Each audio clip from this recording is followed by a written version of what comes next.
छत्तीसगढ़ से सहारनपुर पहुंची महिला ने जिलाधिकारी कार्यालय की इच्छा मृत्यु की मांग करी। राजधानी रायपुर से सहारनपुर पहुंची एक महिला ने सहारनपुर में स्थित जिलाधिकारी कार्यालय में इच्छा मृत्यु की मांग को लेकर तख्ती के साथ प्रदर्शन किया। मांग को लेकर तख्ती के साथ प्रदर्शन करने के बाद पीड़िता हीना अपने माता पिता के साथ सुबह से ही कार्यालय परिसर में बैठी रही। हीना ने बताया कि करीब 7 साल पहले उसकी शादी सहारनपुर जनपद के रामपुर मनिहारान निवासी अब्दुल रहमान से रीति रिवाज के साथ हुई थी। आरोप है कि पति ने बिना तलाक दिए दूसरी शादी कर ली। इसके बाद ना तो उसे तलाक दिया गया और ना ही ससुराल में रहने की अनुमति दी जा रही है। पीड़िता के अनुसार बच्चे न होने के कारण पति उसके साथ मारपीट और गाली गलौज करता रहा, जिसमें ससुराल पक्ष के अन्य लोग भी शामिल रहे। हिना का यह भी आरोप है कि देवर की नीयत भी उसके प्रति ठीक नहीं है। वह पिछले 20 दिनों से अपने माता पिता के साथ सहारनपुर में रिश्तेदारों के यहाँ रह रही है, लेकिन ससुराल में प्रवेश नहीं करने दिया जा रहा।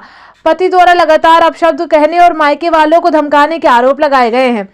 हिना ने प्रशासन से स्पष्ट कहा है कि वो तलाक नहीं चाहती, बल्कि अपने पति के साथ ही रहना चाहती है। उसने न्याय और सुरक्षा की मांग करते हुए कहा कि विवाद लंबे समय से चल रहा है और अब गंभीर रूप ले चुका है। अगर प्रशासन मदद नहीं करता है तो मुझे इच्छा मृत्यु की मांग को पूरा करे। हिना, मैं रामपुर मनिहारान की हूँ, लेकिन फिलहाल मैं छत्तीसगढ़ में रहती हूँ। शादी मेरी रामपुर मनिहारान की है। ये इच्छा मृत्यु की मांग ये है कि मेरी 2019 में शादी हुई थी। उसके बाद लड़ाई झगड़े हुए, मुझे घर से निकाल दिया उन्होंने। 50 लाख हमारी शादी में लगे हुए थे। गाड़ी दी थी मेरे पापा ने, ज़्यादा से ज़्यादा किया था। फिर उन्होंने मुझे निकाल दिया घर से। मैं अपने घर चली गई। 2 साल हो गए इस मामले को चलते चलते। कुछ नहीं उनकी तरफ से, कोई वो नहीं है।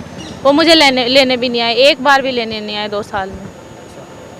अब उन्हें मुझे पता चला कि 2 महीने हो गए उन्होंने दूसरी शादी कर ली मेरे हस्बैंड ने, और मुझे तलाक नहीं हुआ, क्योंकि मुझे तलाक लेना ही नहीं है। मैं लेना ही नहीं चाहती तलाक। मैं तो हमेशा से मेरी यही थी कि मैं रहूँगी अपने, जो भी मनमुटाव हो रहा है अपना उनको सबको ख़त्म करके, और मैं अपने घर में रहेंगे। लेकिन उन्होंने इतनी चालबाजी खेली मेरे साथ, क्योंकि उन्हें पता है कि मैं छत्तीसगढ़ में रहूँ, वहाँ से कुछ पता नहीं चलना। तो उन्होंने दूसरी शादी कर ली, और दूसरी शादी करने के बाद अब मुझे पता चला तो मैं यहाँ आई। यहाँ आने के बाद मैं उनके घर गई तो उन्होंने घर के ताले लगा दिए। मैं गैरेज में हूँ, उनके दुकान में हूँ, घर में नहीं जाने दे रहे। 3-4 दिन हो गए, 5 दिन मैं ऐसे ही भटक रही हूँ, कभी अपने घर के गेट पे, कभी उनके गैरेज में, कभी दुकान में, कभी कहीं। वो ताला नहीं खोल रहे मेरे घर का, और मुझे ये कह रहे कि हम तुझे रखने नहीं। जब मेरा डिवोर्स नहीं हुआ, कुछ नहीं हुआ, तो क्यों नहीं रखने? सब साथ है, सब शामिल है, सब बदतमीजी पे उतर रहे, गाली गलौज पे उतर रहे, दादागिरी पे उतर रहे।